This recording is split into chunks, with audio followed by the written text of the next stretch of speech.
to make adjustments in a clean way, clean starts, clean lines. I like that. I like that in real estate. I like that in design. I like that in planning. Sometimes you can't wait to start though, which kind of has been the theme over the last 2 weeks. In real estate, it's a cycle. It's an ebb and flow to business. We've all alluded to it. I know Carl and I have explicitly talked about it, right? While business happens all year round, the planning, the execution, and the activity of the business happens at different points in time in the year. There are, I would say, some customs in development and in commercial real estate where the beginning of the year is very much the planning, the reaching out, the invigorated energy. Then you see a lot of activity happen between February and March throughout the rest of the year until about November, right around the holidays. Excuse me. And then as the holidays kind of come around, Thanksgiving being about the first, things slow down, people start to have meetings, people start to plan, people start to prepare for the following year, right? So last week, I had the pleasure of having probably more meetings in a 2-week period than I've had, you know what I mean, throughout the pandemic. A lot of commercial stuff, a lot of development stuff. Conversations I had with Carl, conversations I had with Brandon, about how we're going to grow, how we're going to add people, how we're going to be captivating, how we're going to just improve, right? A lot of it is we have to be excellent in what we do, right? You got to be excellent in what you do and how you do it. And it's from the small details to the big details, right? You can't have, and Brandon uses this example, you know, for him, because it's his story, but I'll share it with you. We all had end of the year reviews with you guys, right? And he says, when you go get your real estate license, it's the principles and practice of real estate, right? It's not the principles and practice of residential real estate. It's not the principles and practice of commercial real estate. It's not the principles and practice of development. It's the foundation of everything that real estate touches. And so you do the little things excellently, and it translates to the big things. You get to have a Hampton Park, which is a 2-phase, $200 million development inside the Beltway in Prince George's County. You get to acquire a minor league baseball team, being only the second Black majority owner in professional sports. That also allows you to go redevelop the land around it, and then also go play and redevelop parts of Charlotte and the greater Charlotte market. You get the opportunity to work with historically Black colleges and universities to help them do their real estate development goals and ideas, right? Because everybody is in growth and everybody is in expansion. But that comes from being excellent at the little stuff. And you're going to make mistakes, right? You're going to miss the mark. But in those series of meetings that I've had, right, with Carl, with me and Brandon, and even with some of you guys, one of the things that we noticed is there's a glaring oversight of the attention to details and of the little stuff and doing them excellently. And it even was as small as, I had a meeting with Brandon, he and I, somebody was pitching us, and that person was woefully unprepared to ask for something. They weren't on camera. They were moving around. They were kind of distracted. And that's normal, right? Life happens. We understand that. But it was just one of those things where like, yo, that's been the common theme. And we struggle with, are we inside of pandemic fatigue, or is this kind of how people choose to move, and you got to make a judgment call, right? And sometimes opportunities are decided on those decisions. Did this person show up to sell my house with the best presentation that they had to offer, or did they wing it? So conversations with Carl, conversations with Brandon have led me to let you guys know that we have to double down on being excellent across the board, right? That's being, and that's me included. And there's a certain level of accountability that's going to happen now. Not in a chastising way, but in a high tide raises all boats way, right? If I'm not getting something done, if I'm not doing something, I expect all of you to do what Carl does, which is tells me I'm a part of the biggest nation in the world, procrastination, get my shit together. Sorry for using bad language, and move it along faster. I'm going to expect the same thing from you guys, and I'm going to ask the same thing of you guys in return. Hey, let's get these things tight. Let's make sure we're on time. Let's make sure we're prepared. Let's make sure we're excellent in what we do. When you guys have presentations, I'm going to make assumptions about how you're showing up, but I'm going to publicly right now in front of everybody ask that you guys continue to do that and to elevate it. Because as we get ready to roll out our next sequence of events and structures and deals, you guys are a reflection of what we do as we are a reflection of you. It's cool to be like, oh, I'm, rocking with Velocity and Republic and they're doing some cool stuff. That's great. But we have to be able to amplify you guys too, right? It's a tennis match. If I can't volley the ball back to you guys, I'm playing by myself. I could just go hit against a concrete wall, right? I don't need to have another person there. So I'm making that public plea, and that looks like being excellent across the board. And I'm going to be demanding of it now. The Colin Powell's 13 Rules of Leadership says to be demanding. Carl shared that with me. We shared that when he passed, and those leadership tips kind of run through my mind on occasion. So I'm going to do that for you guys, and I'm going to ask that you guys do that for me. I'm going to have a hyper level of accountability. Like, okay, where are we with this? What are we doing with this? Did we get all these things done? You guys all know enough. I had a conversation with one of you guys this weekend about how much you guys have learned over this time period, how you've gotten better, right? And I watch it translate. I literally watch all of you guys improve. Whether that's in the technical aspect of the business or whether that's in some of the social components, the intangibles that, I think are helpful in navigating these spaces. And I've learned from you guys as well. So, for me personally, I want you guys to know I'm going to be kind of on that wave. I'm going to be like, yo, where are we with this? Is it tight?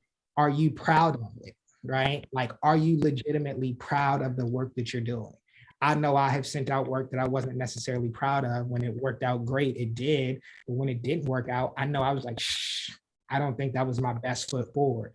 Carl lets me know all the time when my paperwork isn't tight. He lets me know when my presentation isn't tight. When he asks me a question and he can tell that I'm BSing him, he's like, now, that's some BS, Alex. Why would you even say that to me? He's like, I'm glad we're having this conversation in private, because if you were to go say that publicly, I would embarrass you. So I'm going to have that approach. And I say that because the next sequence of things that we do are going to really, really, really require it. And the participation that I think you guys want to have, and you guys all echoed this on our calls, on our end of the year reviews, was about learning more, was about doing more, and was about being more exposed to some of the things that are happening on the other side of the wall, if you will, with the Velocity, with pace development, and some of the things that Brandon is doing. So for those of you guys who get to interact with him a little bit more frequently, he's open to that, right? And he's made it very clear to Carl and myself, in order for that to happen, excellence has to be expected across the board. Because when you guys get better, you're going to force him to get better. When you guys get better, more opportunities will be able to flow downhill and across with each other. So you guys need to be mindful of that. I'm telling you now, it's going to be a switch. Carl's already mentally prepared me that I have to make the switch. So I want to share that with you. Carl, anything you want to add? Oh yeah, I've been thinking about this all night long. And I want to give a couple of anecdotal things today. First, I want to talk about the Washington football team that's going to be changing their name tomorrow to who knows what and who cares what. But let's talk about the Washington football team. I was a season ticket holder for probably about 15 years. And I watched some of the worst brand of football over those 15 years. Very rarely did they win, and very rarely did they ever win at home. But I was sitting at the game with a friend of mine, and we was watching them implode as they normally would. And he said, Carl, why are you surprised? I went to see him practice, and they play the way they practice. He said, Carl, they play the way they practice. I knew when I went to the practice camp, I knew how the season was going to be. I set my expectations the way their practice is. And folks, I'm seeing that manifest in life. I'm seeing this manifest in Republic. You guys play the way you practice. This role plan is a very vital part of your practice. The way we see you attacking this, executing, will probably be reflected in your overall results. So if you want to get better, I think you need to take it more seriously. You need to get more engaged, and you need to talk to Alex and myself to always be trying to put out a better product, to always try to put a better product. That was my first anecdotal story. My second one, I just heard last week. I was talking to my cousin up in New York, and she told me about this story about this guy that was sleeping very well. He got woken up. He was awakened by a bird that was just screaming. And that bird screamed all morning long, early start about 5 o'clock in the morning. And he said he just got out of bed and went to work. And he came back home later that evening, and folks, that same bird was screaming the same way. And then he went and knocked at his neighbor's door. And he said, do you hear that bird screaming? Why is that bird screaming? And the neighbor told him he won't stop screaming until the nail starts hurting enough. Folks, do you all get that? He won't stop screaming till you get up and move. And how much pain do you have to have in order for you to seek out a different result, right? Folks, there is still a lot of opportunity out here, but you got to go get it. That was my second anecdotal story. My third one is 90% of the people in real estate don't make money. 90% don't make money. 90% of the money is spread amongst 10% of the people. 90% of the money is spread amongst 10% of the money. Do you want to be with the masses, or do you want to be amongst the elite? It's a choice that you have to make, right? One of the issues that I find is overwhelming is we don't have enough of intellectual curiosity in a company. Intellectual curiosity. Folks, you got to want this. You have to have a thirst for this if you really want to be successful with this. And that starts by research and you want to claim this. This is what you want to do. Some people work because they want to. Some people work because they need to, but some people work because it's a calling, right? And those people that take it as a calling are those people that make it to the 10%. Last night at 1 o'clock a.m., this morning rather, I was up just revisiting the National Association of Realtors Code of Ethics. I was reviewing the Code of Ethics. I think it's about 273 pages, right? And if you haven't read it, it's a very good piece of, a very good document to review. It tells you what you need to do to be a professional. Even if you haven't read it and you violate it, you are judged by it. And sometimes that judgment comes in the matter of a fine. Sometimes it comes in the form of an arbitration hearing. But you do, and I'm going to suggest to Alex that we take 5 minutes at every meeting to go over some aspect of the Code of Ethics, and it's going to lay down some fundamentals that you need to subscribe to as a real estate professional. Some of the information will be new to you. Some of it will be a review, but you need to live it. My next point is, folks, Republic is an experiment, and the experiment is failing. The experiment is we decided that we were going to recruit residential agents and help them break into the commercial space. Most of you all, that's what you told us you wanted to do. You want to be that residential agent. You saw an opportunity to break into the commercial space. Why? You had your own individual reasons. You had your own curiosity about why you want to get into the commercial space. I think that the information challenge is winning. You're not grasping the information fast enough. You're not spending more time being curious about it to really start progressing in the commercial space. That opportunity is there. We do see that there are a few other companies that are doing something like that, but typically the commercial agent is somebody that has already been trained when they come to the company. They have already been trained. They've received their CCIM. They worked in commercial management. They worked at a large commercial firm, but we took people in that were in the residential space. And the thing is, you guys really, many people were not really established in a residential space at a level that it would have been easier to convert them to successful, to be successful in the commercial space. But we were mentally positioned to help you with that challenge, and we still commit to that. But we do need a little bit more from you. And some of these practices, all of these practices we tell you, they don't belong to Alex. They don't belong to myself.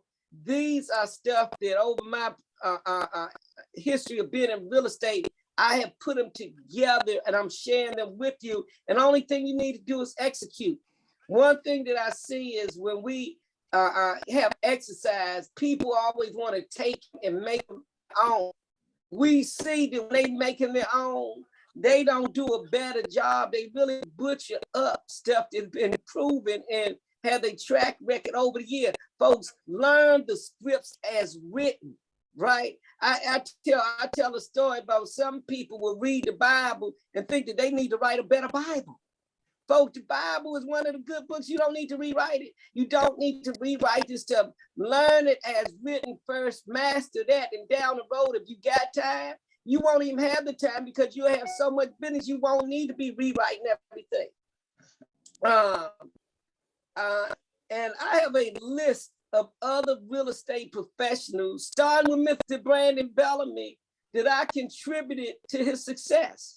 Some of those same things that he preaches today are things that I told him that he was a young man of 19 years old. Being a young father, I told him as a young father, this is what you need to do. And the difference is he did it and he had the vigor, he had the intellectual curiosity to execute a plan. Got this text last night and I didn't respond to it, but I got it. Yeah, it was interesting. and somebody said, do you know what a discrete listing was? I want to tell you, by that colloquial term, and it's a new term, I can tell you it's not a term that we used 30 years ago. We didn't call it discrete listing, right? We called it off-market listing. We called it a listing. They didn't put it in the bright. But I tell you what, when I got that term, guess the first thing I did? I looked it up because I'm intellectually curious. So I could have contributed to the conversation, but I just sat back and watched the conversation. But there's a deeper level to that conversation. The deeper level is, can you have an off-market property as a realtor? Does anybody know the answer to that? That's the question that needed to be asked. Do you have an obligation if you list a property to make it available to the public? That's the question you need to ask. Do you have the right to advertise a person's property if you don't have it listed? That is the question you need to have. So we could have taken a conversation, but I want to sit back and see where it was going to go, right? So folks, we can do more if you do more, and I'm willing to do everything I can to assist you because I get excited helping people become successful. And I want to tell you, I think about you and your family more than you can ever imagine. I pray for you and your family more than you can ever imagine. I pray for your good health. I pray for your wealth. I pray for your stability in life, folks. This life is so short. And as I get older, hopefully I'm getting more wiser. And I want to share what I have with you.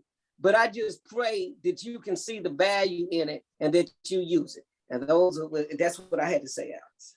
Excellent. Appreciate that. Very well said. 1024, I got a good friend, somebody who I call extended family, and a learning real estate professional prepared to give his presentation. He showed up in a shirt and tie. I am immensely proud of that. You are starting on the right note, my friend. So without further ado, I'm going to set the stage for Kanan Howard to give his presentation. I just have one question before I pass the mic to you. Do you need me to pull up your presentation and to pull it on the screen? Yes, I do. All right. So Alex, while you pull up his presentation, can I make a couple quick points? Brent, comments? we need our fearless leader. Come on, Brent, let's go. All right, cool. Thank you. Hey, first, I think the way this meeting started was fantastic. Alex, you had great comments. Carl, you did too. I love the Washington football team analogy because I felt everything you were saying there. But aside from that, I have 3 deals that I'm actively working, and I think it's a great time to present it to you. And I'm making it real brief, and we can follow up on it later. I have 2 leasing listings, one in DC, 406 Florida Avenue, Northwest, right across from Howard University.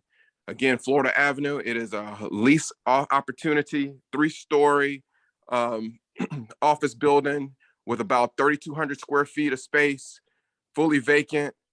You know, let's go get that money. They're paying our fee. You know, the full fee. And then also my Taylor Avenue deal that I presented, there's a vacancy there, and the owner is willing to also agree to allow us to rep her for a leasing opportunity. And finally, probably more at the end of the week, I'll have an exclusive rep agreement signed for a development deal in Southeast. And I'll give you more details on that. But anyway, I want to plant those seeds now in the event, specifically for the leasing opportunities. If anybody has anybody in Taylor Avenue, which is in Baltimore Market, or in Washington, D.C., proper, please come to me and let's get this money. Thanks. Excellent.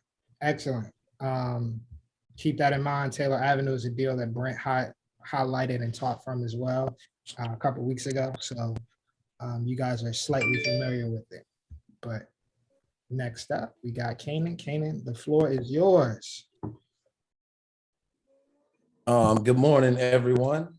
Hey, where's my? Oh yeah, that's right. You can't see me. I see you, player. All right. I'm just making sure.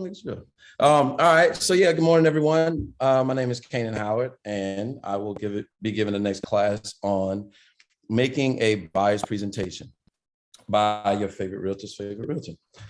Next slide. No, next. Okay. All right. So let's say Kanan Howard. And this class is brought to you in part by Republic Real Estate Group. Next slide. Next slide, please. I got manners. I'm sorry. So I incorporated this picture of a living room built by one of Caruso Homes. It was just a picture just thrown as far as when creating the buyer's presentation, you always want to add a picture of a home in there just to kind of give them something to go off of. Not have the budget for it or whatever the case may be. It's just something for them to look to.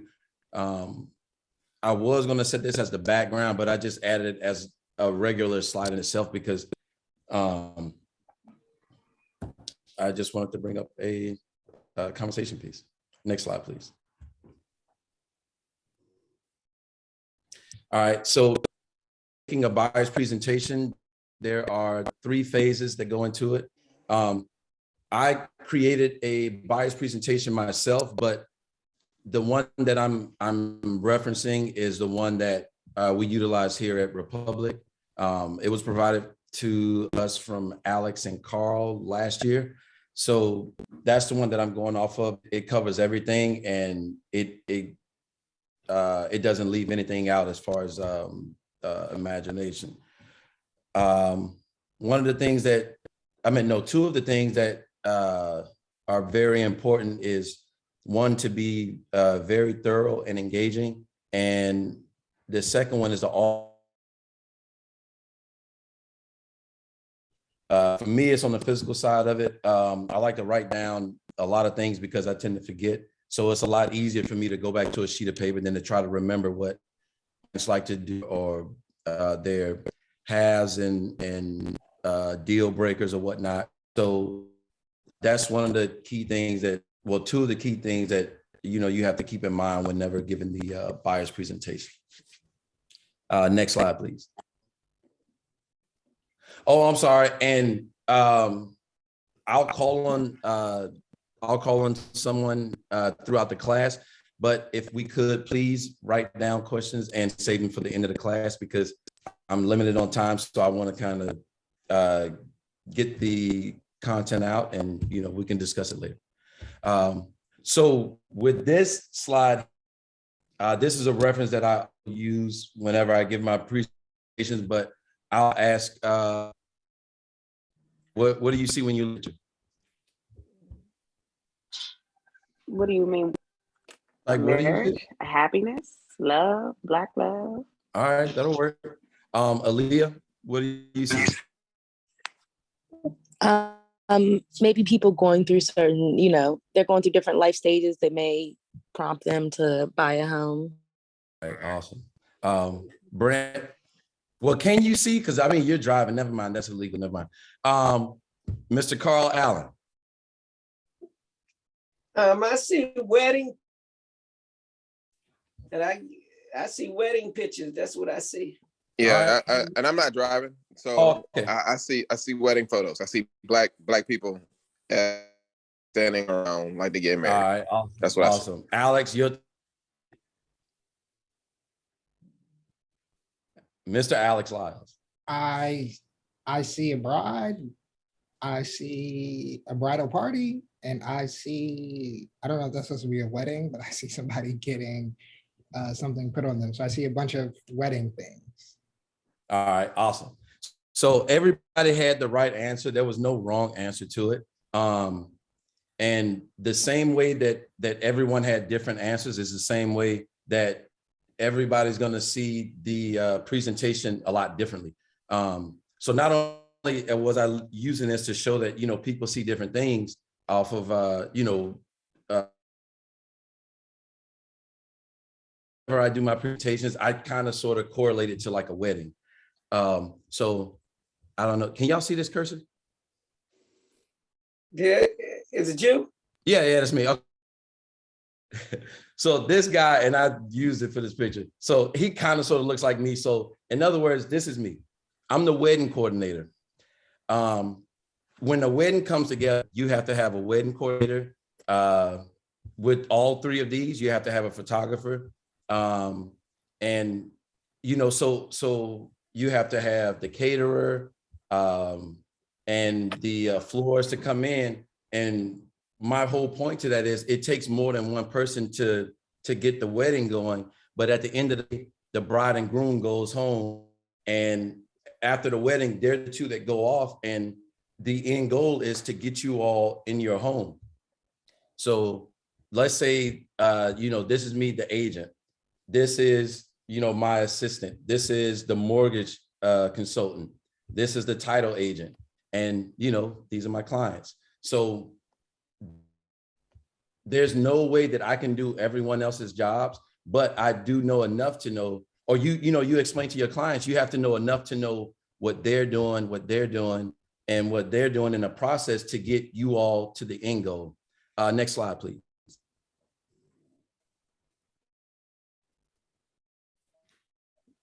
All right. So like I stated before, there are 3 phases in the real estate process.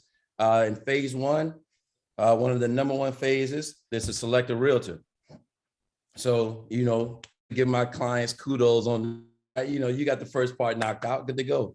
The second thing is to select the lender and obtain financing. This is one of the ones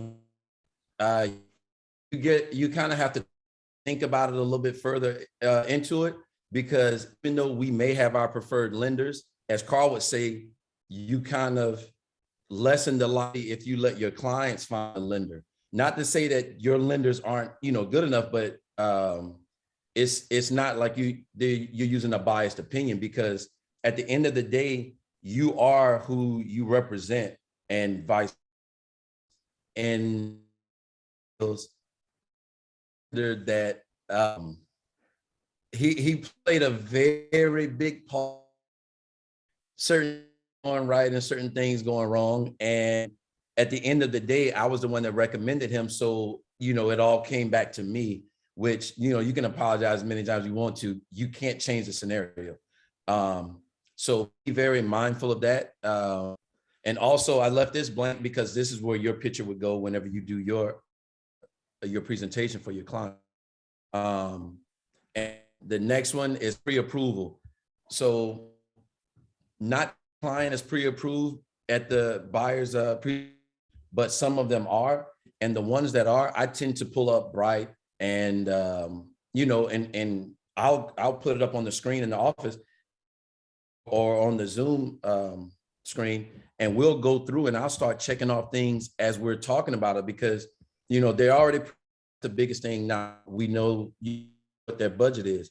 And from there, you know, we identify the realistic needs and wants. Let me, somebody read the next 5.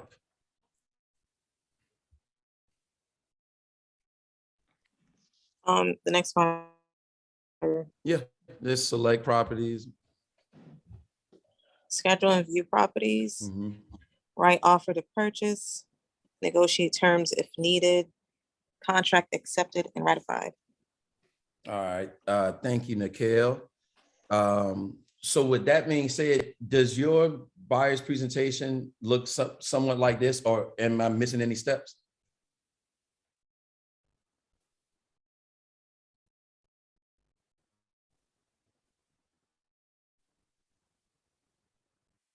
Okay, Andrea, does your buyer's presentation look like this, and am I missing any steps? Yeah, okay. Yeah. Yeah. Yeah, okay. I was saying like just, graphic wise, it looks a little different, but yeah, as far as the steps. Yeah, okay. And Mhm. and I was gonna say, so, and another reason why majority of this is in phase one, is because that's pretty much where the beginnings fall in. And whenever it comes purchasing a property, I tell my clients that buying a property isn't easy and it's not hard. It's just a process. And as long as you understand the process, we need before we can get to, the next step or the next phase, which is coming up next. Next slide, please. All right, so this is phase two, as you can see. And phase two is when we actually get the deal ratified, and then we start discussing the inspection phase, the title search, and obtaining financing. Here I have, resolve any discoverable, any that may come along with nowadays seller's market. I've seen a lot of times buyers will tend to purchase a home without an inspection contingency. And even my own family purchased a home without getting an inspection done. And, I was walking around the house while I was at home, and I found like 5 or 6 things without even actually looking for them. They had cracks in the foundation, they had mold in the vent, and, certain things would have already been addressed, had an inspection done, but because they were so eager to get the home, they did a cash deal, and the seller agreed with it, and they purchased a, knowing that there's several different hundreds of thousands of repairs that they actually need to make to this property after paying, so much money to purchase it. So that's one of the biggest things that I tend to harp on as far as the purchasing process of property is, to get an inspection done, regardless of how you want to move forward. So that way you can at least, see what the house is holding on to prior to moving forward. The title search, you can explain that to your clients as far as what the title agent's job. If it is a new construction property, it'll make sense to go over it, because on land prior to the builders coming in and so title insurance is always needed, and obtain financing.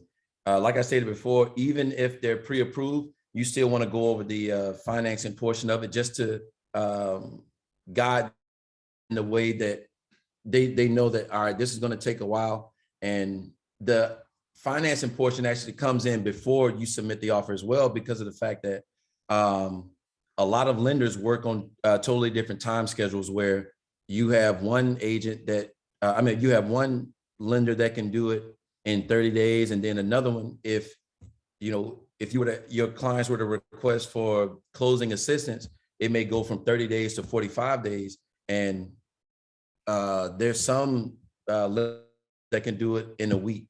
So whenever you are writing an offer, just make sure that you get with the lender to make sure that what their time frame is looking like prior to submitting the offer.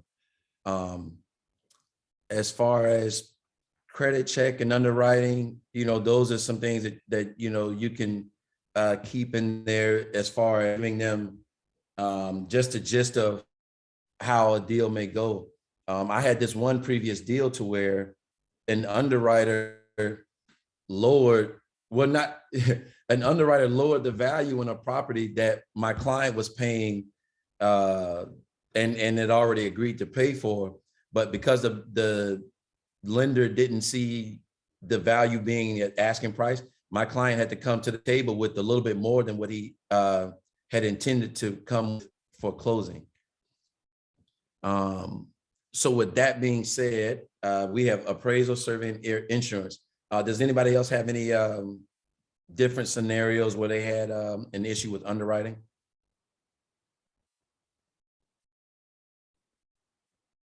Or appraisals? Okay, next slide, please. All right, phase 3 is obtain funds for closing, and essentially, they get the keys to the home. Phase 3 is literally the last step, but it is still good to address it. Like I stated at the buyer's presentation, because of the fact that a lot of times, well, not a lot of times, sometimes clients don't always have funds for closing. So therefore they may have to borrow and or utilize other means to obtain funds for closing. One of my deals, I had a client that she, for some odd reason, didn't trust banks that much. So majority of her money was in a safe in her basement.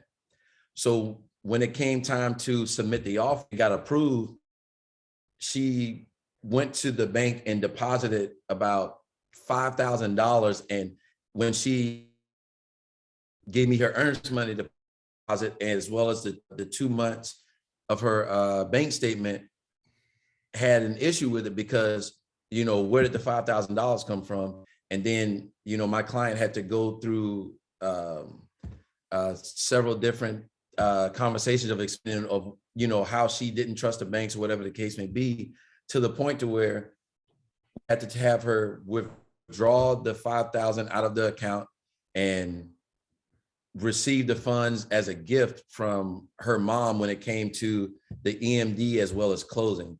And even with that being said, they had to write a letter to explain, as well as her mom had to show where the funds came from.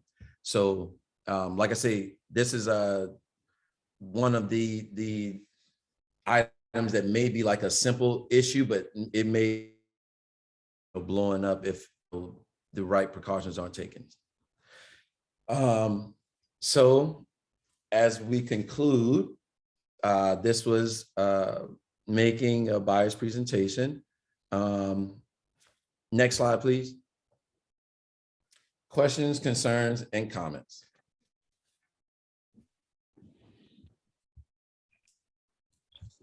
Does anybody have any? If not, I'll start.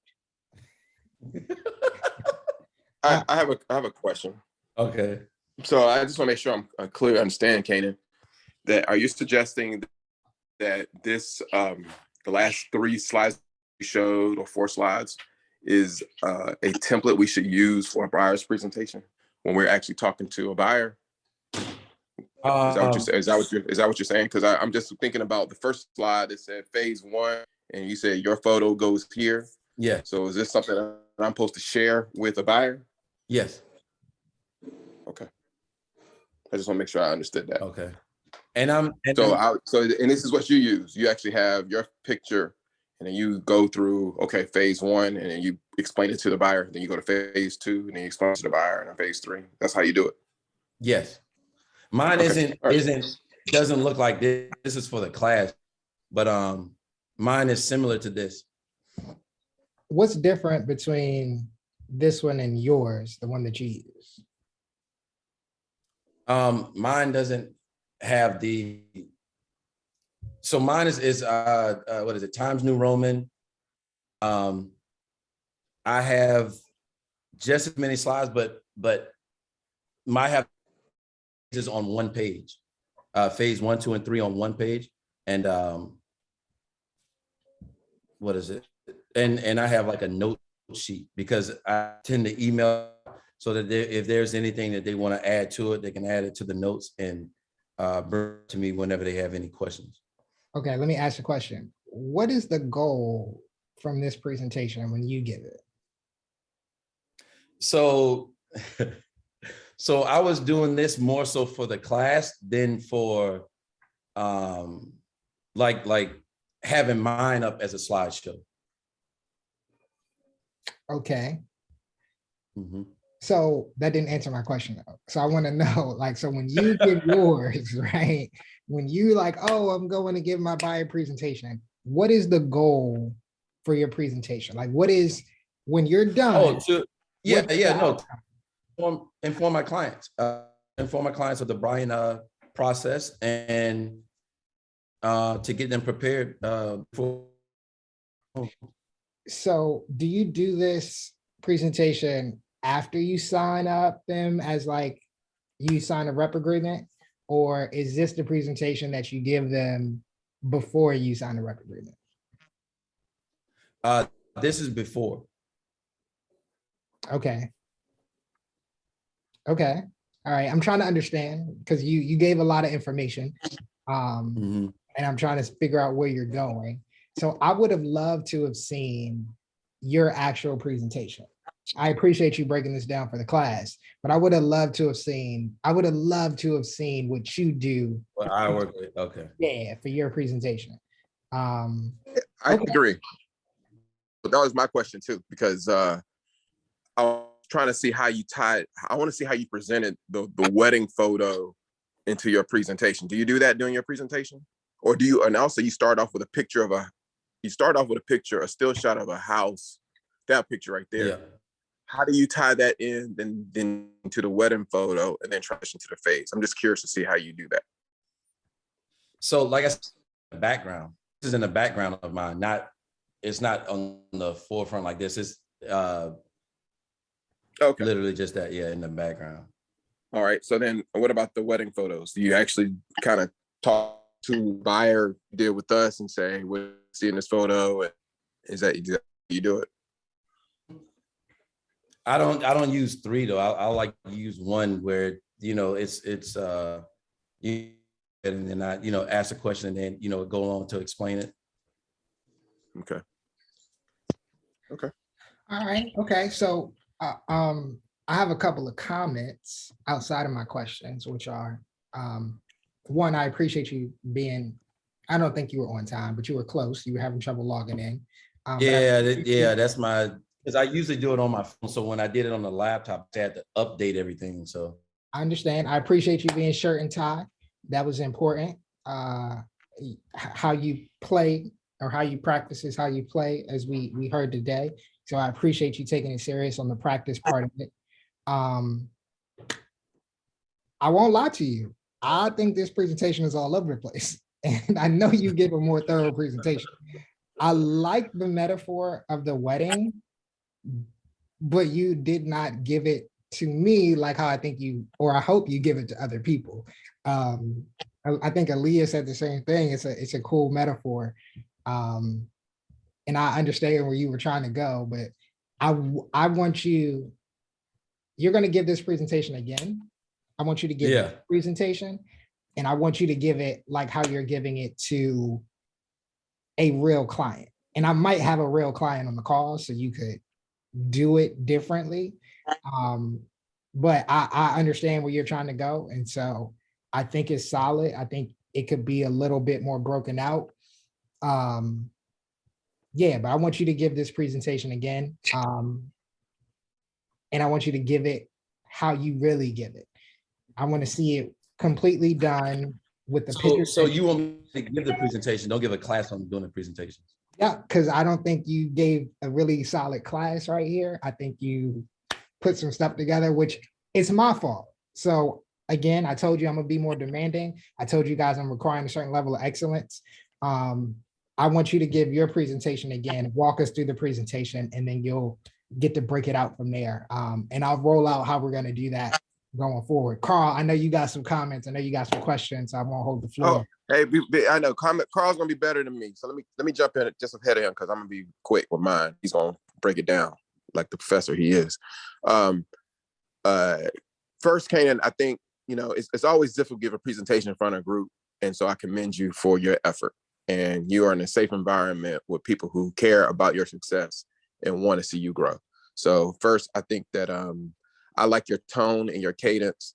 I do agree with Alex that it was a little bit all over the place. But I'm still I'm still puzzled with the wedding analogy, to be honest with you. The reason why, I'm trying not to be critical. I'm just trying to actually understand it.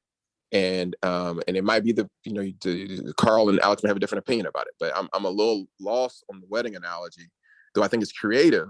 I think that it has to tie into who your buyer is. What if your buyer just went through a divorce? That may turn them off, or if any number of things. What if their wedding was they hope to So it may pull on a heartstring that you may not know that you're triggering.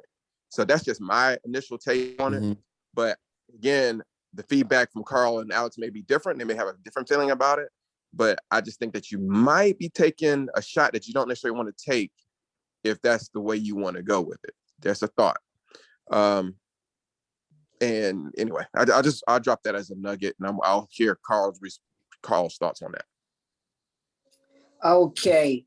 Kanan, I want to first thank you for looking the part of a professional.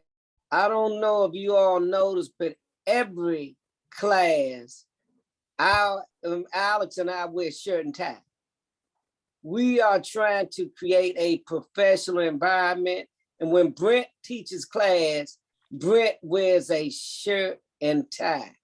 When you read the National Association of Realtors Code of Ethics, they talk about dressing for success. Now that, right? I too am concerned about that wedding picture, right?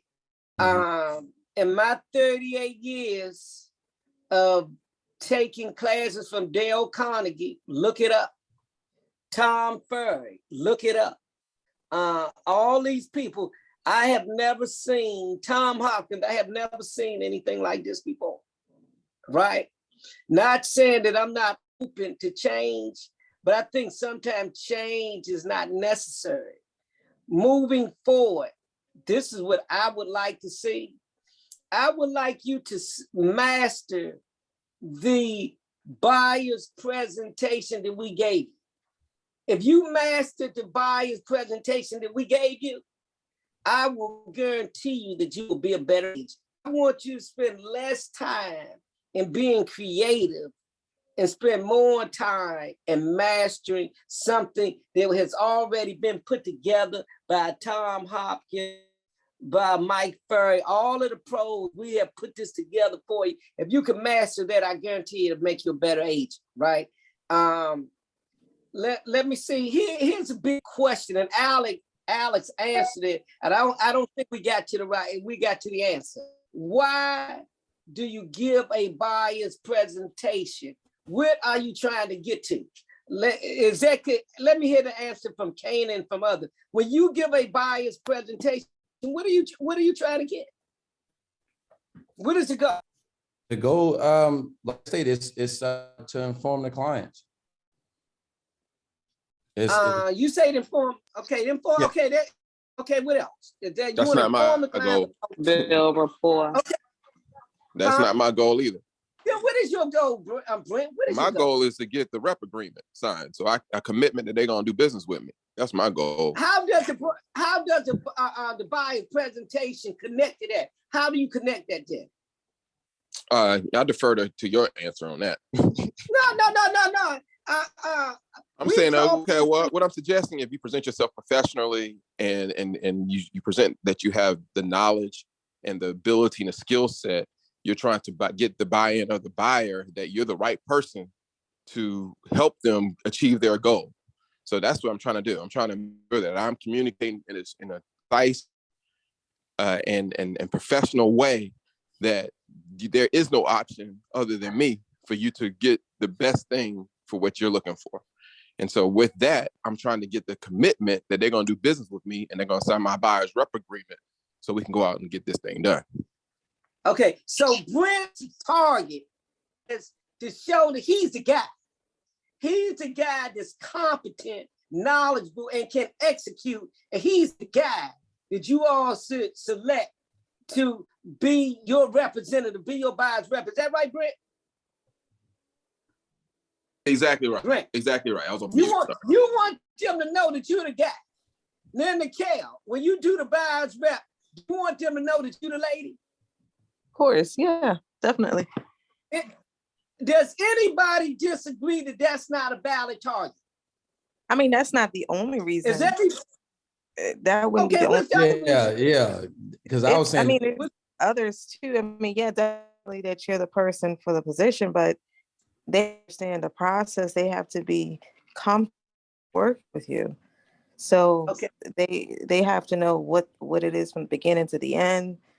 They have to just know that they can trust you and work with you. So that's good. On your vice president, you got to develop trust. Because they say that if people know that you're competent, they know that you can execute, and most importantly, they know they can trust you. They say they'll do business with you. Do you all believe that? Yeah. If they know that you're competent, they know you can guide them through the process, and they trust you. Do you believe they do business with you? Yes.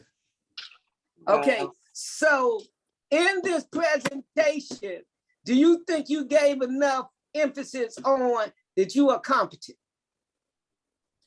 Yeah. You know?